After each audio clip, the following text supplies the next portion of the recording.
Saya ulangi live-nya ya teman-teman. Saya saat ini ada di PCP 1 ya, atau Puri Ciberem Permai 1 di Kecamatan Ciberem. Tentu saja ini saya ada di depan Masjid Jami Al-Mutakin.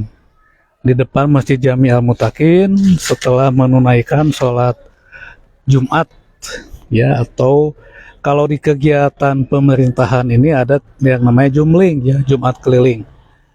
Jumat Keliling ini salah satunya yaitu dihadiri Bapak Kobi Maulana atau Wakil Wali Kota Sukabumi di Masjid Al-Istiqomah. Saya tidak akan banyak mengupas konten atau muatan yang disampaikan oleh Bapak Bobi ya, atau Wakil Wali Kota.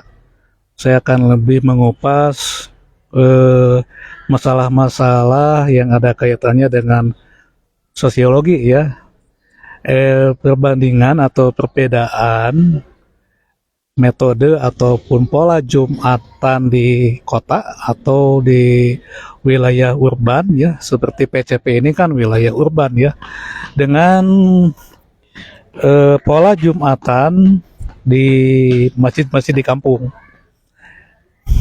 Itu pasti ada beda lah. Sejak saya suka main ke kota ya, karena saya dulu memang tinggal di kampung ya, di desa ya. Nah, sejak saya suka main ke kota dan ikut Jumatan di kota, itu sangat terasa sekali perbedaan Jumatan di kota dengan di wilayah kampung ya. Maksud bedanya ini bukan dalam tata caranya atau kaifiatnya, tetapi konten khutbahnya, kemudian lama khutbah dengan lama sholat, kemudian bacaan setelah Al-Fatihahnya ya. Nah, kalau di kota ini karena memang sejak saya melihat mulai muncul perbedaan signifikan ini di tahun 98-an ya. Ketika kita akan masuk ke era milenial, ternyata khutbah ataupun konten atau materi khutbah di kota itu lebih bersifat tematik ya. Tematik itu artinya mengupas masalah-masalah kekinian, masalah-masalah yang ada hubungannya dengan sosial, kemudian atau kalau dalam bahasa ijtimaiyah ya, atau ya sosial ya, masalah-masalah sosial. Jadi konten khutbahnya pun itu biasanya menyinggung masalah sosial seperti tadi yang dibahas ketika khutbah di Masjid Jami Al-Istiqomah ya.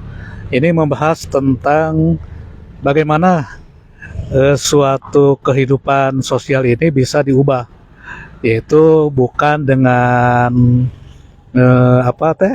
bukan dengan berpangku tangan, melainkan katanya sesuai dengan salah satu dalil, innallaha la yughayyiru ma biqaumin hatta yughayyiru ma bi anfusihim. Artinya bahwa perubahan sosial ataupun gejala sosial atau kenampakan sosial ini bisa diubah oleh kita, oleh manusia. Namun sebagai saya bukan ahli tafsir ya, memang di situ ada kata anfusihim ya. Anfusihim ini bukan hanya manusianya ya. Ternyata anfusihim ini lebih ke manusia secara holistik, atau anfus kan jiwa ya. Jadi perubahan sosial ini hanya dapat dilakukan oleh manusia-manusia yang memang melakukan transformasi jiwanya. Makanya di dalam lagu Indonesia Raya itu, bangunlah jiwanya dulu ya, kemudian badannya. Nah, jadi memang mesti dipertajam ya. Jadi jangan sampai pemaknaan ataupun interpretasi terhadap satu dalil itu bersifat terlalu lugas ya, tidak kontekstual. Jadi kan di dalam bahasa Arab itu ada diksi atau pemilihan kata yang tepat. Kalau untuk manusianya itu kan insan ya, tetapi untuk jiwa ataupun mental itu lebih ke anfus atau nafs ya, nafs jiwa itu.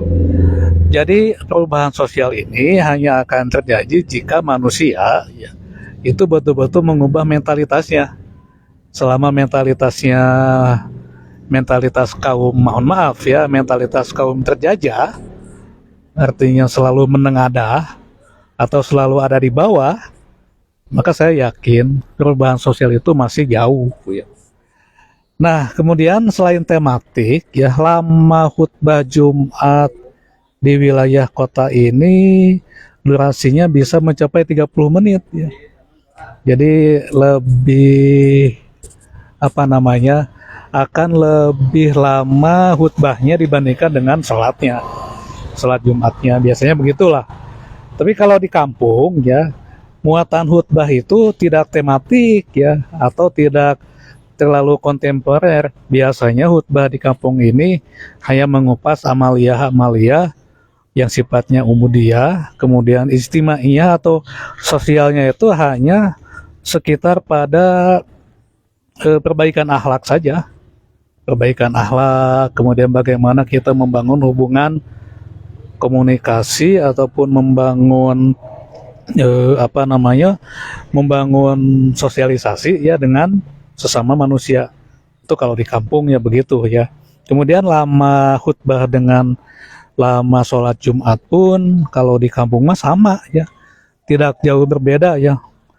Bedanya itu paling 2 sampai 3 menit. Kalau khutbah misalnya 7 menit, kemudian sholatnya itu bisa 5 menit. Beda dengan masjid-masjid di kota, biasanya khutbah lebih panjang, bisa 30 menit, sholatnya paling ya 7 menitan lah. Nah, kemudian di dalam pelaksanaan sholat pun itu ada bedanya ya, biasanya bukan beda kaifiatnya ya, maaf ini, tapi beda di dalam pembacaan surat setelah Al-Fatihah. Kalau di kota-kota itu biasanya membaca surat panjang. Maksudnya surat panjang itu seperti Al-Baqarah, karena mungkin menyambung bacaan Jumat sebelumnya. Nah, kalau di kampung kan yang pondok saja, yang pendek-pendek sehingga baca sabihis ya, kemudian ala-ala, kemudian yang keduanya paling membaca qul huwallahu ahad atau ar-ra'aital ladzi ya. Biasanya pemilihan surat pun di kampung itu memang yang ada kaitannya dengan sikap kita di dalam memperlakukan kehidupan ini. Bagaimana bersikap baik kepada yatim piatu, kepada miskin ya, dan kepada kelompok rentan ya. Kalau di dalam istilah sosial itu kelompok rentan saat ini. Nah, jadi begitu ya teman-teman, perbedaan metode dengan lemonema juknis ya. Bukan dalam kaifiatnya ya, kalau kaifiat mah sama lah. Kalau kaifiat beda, masa misalnya sholat di kampung, sholat Jumat ya, sholat Jumat di kota 2, di kampung 3, tidak kan. Tetapi saya lebih mengkaji ke penyampaian ataupun konten khutbah, kemudian dengan lama waktu. Nah, yang baik itu adalah ya, kalau menurut pandangan saya dan menurut peristiwa ataupun pengalaman, bukan yang di kota artinya, menurut pengalaman yang saya baca, kemudian yang saya alami, bahwa lama waktu antara khutbah Jumat dengan sholat Jumat ini ya mesti sama ya, atau tidak terlalu signifikan jauhnya. Jangan misalnya dari khutbah lila ya sampai 30 menit, hari sholat dengan 1 menit atau 2 menit. Nah, makanya di dalam tradisi pelaksanaan sholat Jumat di kampung itu biasanya khutbah itu paling lama 10 menit ya. Tidak akan ada yang sampai 30 menit ya. Dan ini memang sesuai dengan psikologi atau aspek kejiwaan manusia ya. Biasanya manusia itu hanya akan menerima masukan ataupun menerima materi itu selama 10 menit. 10 menit ke atas itu sudah mulai bosan, tunduh ya. Apalagi kalau misalnya muatan atau cara di dalam menyampaikan sesuatu itu tidak komunikatif atau tidak tepika tepika sepen lah gitunya, atau membosankan ya. Kalau membosankan kan orang pun akan menjadi cepat jenuh ya.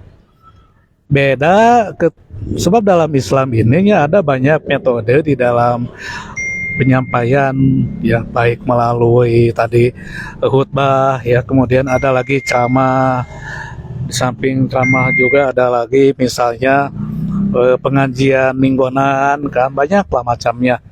Jadi saya lebih cenderung untuk memilih bahwa penyampaian khutbah dengan sholat itu waktunya, durasi waktunya mestinya tidak terlalu jauh signifikansinya atau perbedaannya. Begitu teman-teman. Nah di kampung itu memang sudah terbiasa menggunakan metode itu karena pertama ada peribahasa ya di dalam bahasa Sunda itu saceduh metu saucap nyata, artinya kita memang tidak dibolehkan untuk membahas satu hal itu terlalu meluber atau kaditu kadie ya, nanti bisa ngacamling ya gitu. Jadi segala hal dibahas ya, itu kan tidak begitu. Kalau di dalam tradisi Sunda kita akan lebih membahas masalah-masalah yang spesifik, tidak membahas masalah-masalah global. Tapi orang kota itu punya cara lain teman-teman ya. Kalau di kota atau di wilayah urban, topik ataupun bahasan ini selalu kompleks ya. Artinya bahasan itu terlalu kompleks, terlalu banyak yang dibahas, terlalu banyak yang mesti diselesaikan. Nah pada akhirnya anu selesaikan gitu. Kalau di kampung mah beda ya. Di kampung itu biasanya pembahasan itu lebih menukik ya, menukik, spesifik, dan memang bahasanya itu ya. Maka banyak sekali ya kalau di kampung mah masalah-masalah itu dengan mudah bisa diselesaikan. Misal ketika kita melihat sampah di kampung itu tidak dibahas melalui regulasi ya. Ayah sampah kan tuh kudu dibahas ku undang-undang ya, tuh kudu dibahas ku dalil sebetulnya, tuh kudu dibahas ku regulasi, ya kudu kitu, ya kudu kieu ya. Ambil saja langsung sampahnya, kan begitu. Kalau di kampung beda dengan di kota. Untuk menyelesaikan masalah sampah saja, untuk menyelesaikan masalah sampah itu dibahas ya, dimasukkan ke dalam apa namanya pansus, panitia khusus, dianggarkan, kemudian diundang-undangkan, dibuat peraturannya hanya untuk menyelesaikan sampah. Itu di kota. Kalau di kampung-kampung kan tidak begitu. Cukup ngagali lobang we atau nyen lomang ya, sapukeun piceun ya sampah teh kadinya, selesai. Nah ini memang bedanya masyarakat urban dengan desa ya. Meskipun saat ini terjadi yang namanya segregasi ya. Artinya kebiasaan urban ini mulai merangsek dan maju ke desanya.